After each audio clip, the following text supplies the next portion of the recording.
is up?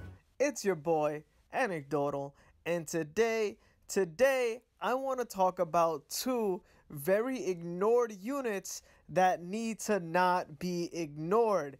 And the first unit that I'm going to talk about is actually someone that a lot of people might talk about, but many people who have played the game for too long or those who have just started playing the game don't pay attention to at all. And that unit is the Valkyrie.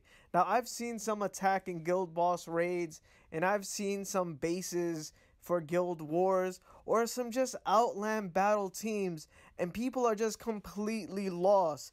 Guys, you need Valkyrie.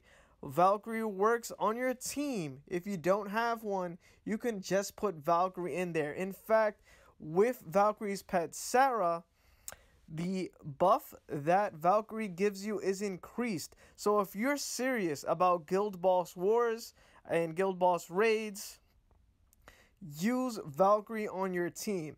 By the way, I have a video on guild boss raids, but it seems like a lot of people really need to watch it because they're not using the correct team setup. This right here is the correct team setup, and it's like this for a reason. Nobody talks about Succubus anymore, which is the first unit you see here, but is used because it buffs the undead, which means it buffs skeleton warriors, which means you do more damage for guild boss raids. The fairies are there to prevent you from being knocked back or pushed back by bosses.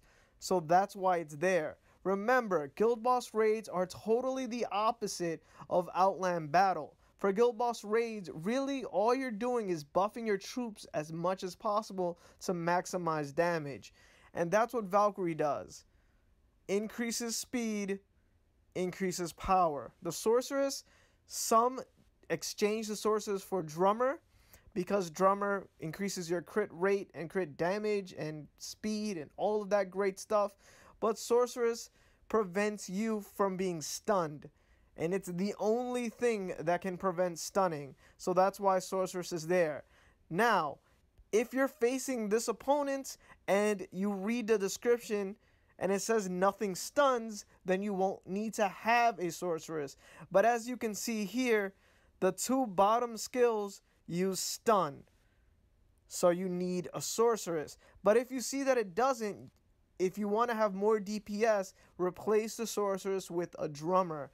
Just remember to read the description to see if you need it or not. And then I have another fairy that I'm honestly thinking about T3ing. The damage isn't going to be anything because, like I said, it's all about troops.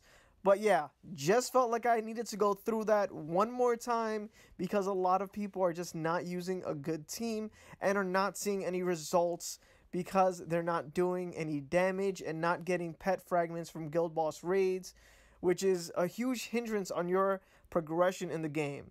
But back to Valkyrie. You need to T3 Valkyrie because the buff becomes better and she's just so strong.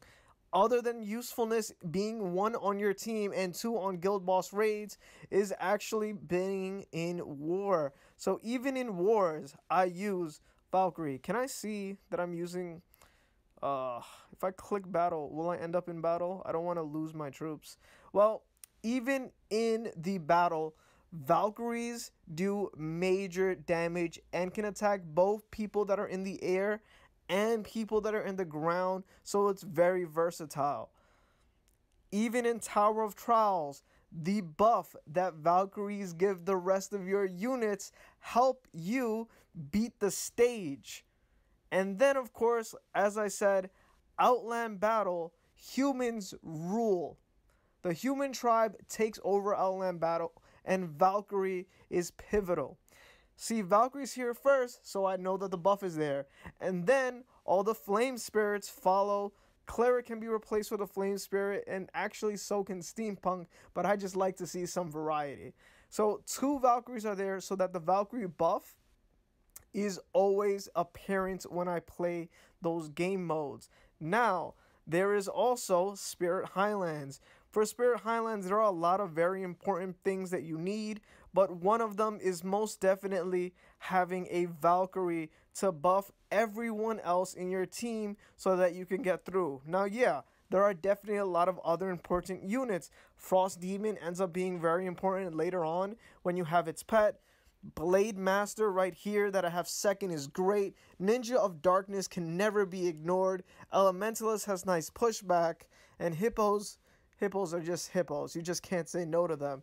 But Valkyrie just seems to be on the back burner for a lot of people because it's just not one of the current Honor Shop units. And I think that that's horrible. I don't know if you've noticed, but I just named every single game mode that there is in Endless Frontier. And because of that, I choose to highlight Valkyrie as the most important unit to have at T3.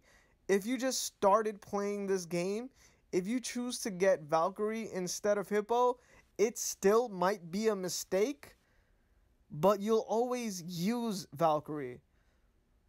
The only reason why Hippos might be more important is because it's pivotal to your team and because you'll need a total of 24 Hippos at the end, and you only need 10 Valkyries at the end.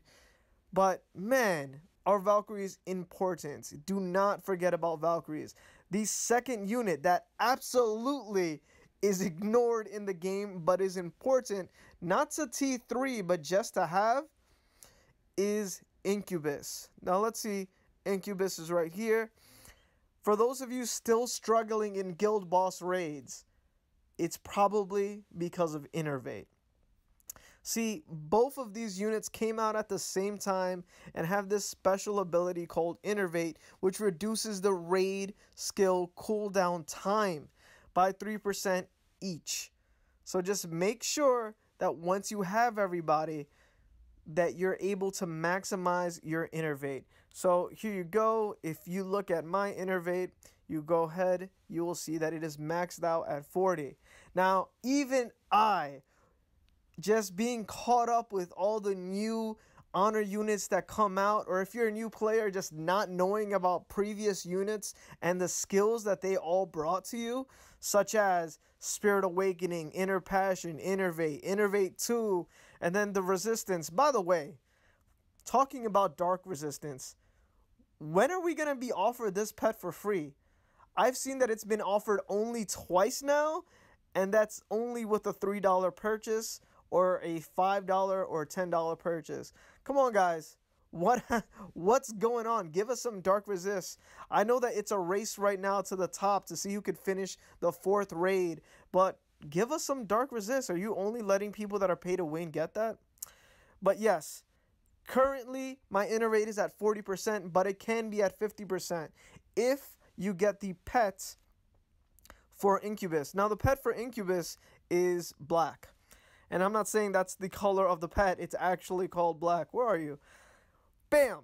Totally ignored, but it's a great pet to work on. 1, because you have an additional metal buff.